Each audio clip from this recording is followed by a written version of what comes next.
Bonjour à toutes et à tous, très ravi de vous retrouver pour cette nouvelle histoire de Shabbat, avec un bonjour tout particulier pour les cousins tolédanos qui nous suivent assidûment depuis Enghien-les-Bains ou Paris 19e, à qui on passe un grand bonjour, ainsi que tous les membres de Torah Box, qui êtes de plus en plus nombreux. Merci à vous de nous suivre.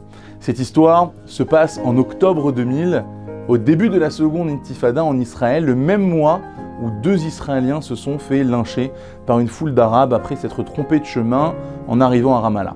Autant dire qu'à cette époque, tout le monde était extrêmement prudent sur les routes pour ne pas se perdre dans ce genre d'endroit malfamé. Chaque jour, lorsque le Rav Chaim Ravlin est au volant de sa voiture et qu'il entre sous un tunnel, il prie pour que son véhicule ne soit pas la cible d'une fusillade par les habitants de petits villages arabes qui bordent la route. Ce jour-là, c'était particulier, le trafic s'est mis à ralentir au point de police de la route du tunnel après une nouvelle fusillade.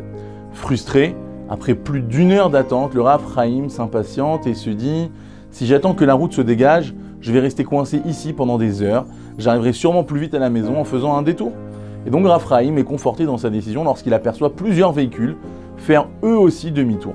Et donc n'ayant pas de GPS, il décide de suivre un camion qui porte une plaque d'immatriculation israélienne. Mais après l'avoir suivi aveuglément un long moment, il doit se rendre à l'évidence, il s'est perdu. Son cœur se met à battre de plus en plus fort lorsqu'il réalise qu'absolument tous les panneaux autour de lui sont écrits uniquement en arabe. Quelle angoisse!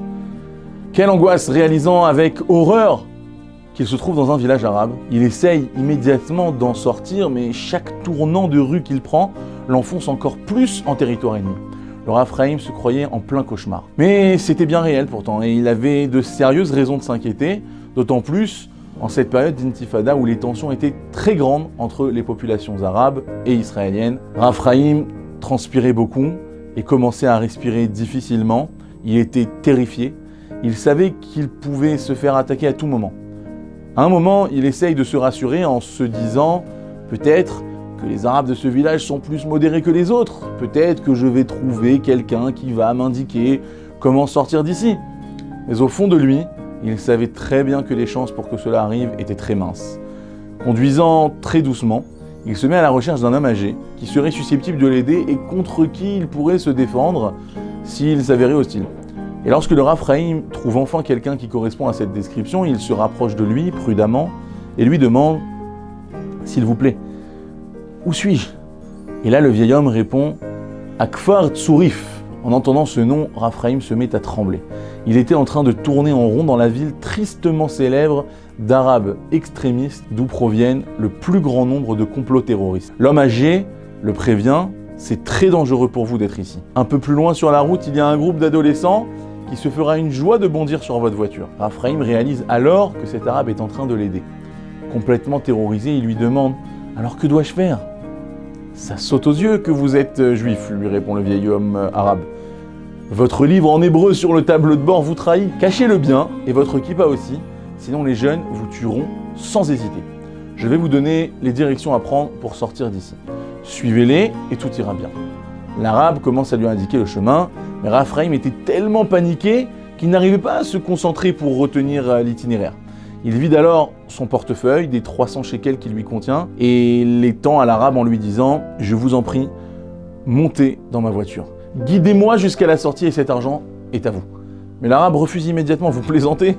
Si on m'attrape dans la voiture d'un juif, on croira que je suis un informateur et on me tuera sur le champ.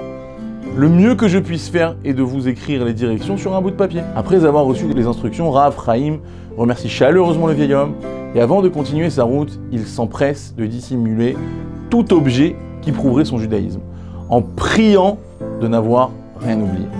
Quelques minutes plus tard, après avoir suivi les directions, il se rapproche de la sortie et commence enfin à respirer plus facilement. Mais ce répit est de courte durée. La panique l'envahit à nouveau lorsqu'il entend des cris très forts « Yehoud, Yehoud !» En un instant, sa voiture est encerclée par des Arabes qui lui bloquent le chemin. Le Rav Chaim voit déjà défiler dans sa tête des images de femmes veuves, de sa femme veuve et de ses enfants orphelins. Alors qu'il murmure les mots du schéma Israël dans sa barbe, les Arabes cassent la vitre de sa voiture et le jettent violemment à terre. Rav Chaim croit vivre les derniers instants de sa vie et dans une dernière tentative désespérée, il se met à parler en russe pour essayer de se faire passer pour un étranger. En effet, quelques années plus tôt, il avait passé 1 an a tenté de rapprocher les Juifs de la Torah en compagnie du Rav Yaakov Bleich en Ukraine, où il avait acquis quelques notions de cette langue. Raphaïm essaye de cacher sa terreur autant que possible et dit aux Arabes en russe « Mais que voulez-vous de moi? Laissez-moi tranquille !» Et les Arabes essayent alors de parler avec lui en hébreu ou en anglais, mais Raphaïm fait mine de ne rien comprendre en répondant uniquement en russe. Il fouille ensuite sa voiture et après un moment, l'un des Arabes dit aux autres « Consul, consul !» Apparemment, après n'avoir rien trouvé de nature juive dans la voiture, ils en avaient déduit qu'il était un diplomate russe et ils lui ont permis de repartir indemne. Un vrai miracle. En quittant le village, le Raphaïm s'arrête un moment pour calmer ses nerfs et reprendre ses esprits. À ce moment, l'un de ses amis qui conduisait par là arrête sa voiture en apercevant le Raphaïm et après avoir entendu comment il a frôlé la mort, il lui dit « Mais même l'armée n'ose pas entrer à Kfar Tsourif, à moins qu'elle ne soit accompagnée par des tanks ou des hélicoptères. Tu peux remercier Hachem. » Dès le lendemain, Raphaïm organise un repas de remerciement à Dieu durant lequel il fond en larmes sans pouvoir s'arrêter. Toute la tension accumulée de la veille avait été extrêmement pénible à supporter. On peut le comprendre. Il s'est rendu compte à quel point l'année qu'il avait passée en Ukraine avec sa famille, vivant dans des conditions de vie difficiles et avec une pénurie de nourriture, dans le seul but de rapprocher ses frères juifs de la Torah, l'avait préparé pour cet instant précis à son apprentissage du russe. Raphaïm était aussi très reconnaissant envers ce monsieur arabe âgé dont les indications ont été d'une importance vitale pour sa survie. D'ailleurs, il lui avait demandé « Mais pourquoi prenez-vous des risques pour sauver un juif ?» L'arabe lui avait répondu « Il y a quelques années, j'ai servi de concierge dans une yeshiva à Jérusalem. J'ai vraiment aimé travailler là-bas parce que les élèves me traitaient toujours avec respect. Ils me parlaient, me complimentaient et avaient toujours un mot gentil pour moi. Et quand j'ai vu que vous aviez des ennuis et que vous étiez juif, j'ai voulu être gentil avec vous en échange de la bonté que ces garçons m'ont montrée. Parfois, un peu de gentillesse et d'attention peut provoquer le sauvetage d'une vie. Shabbat Shalom ou Mevorach.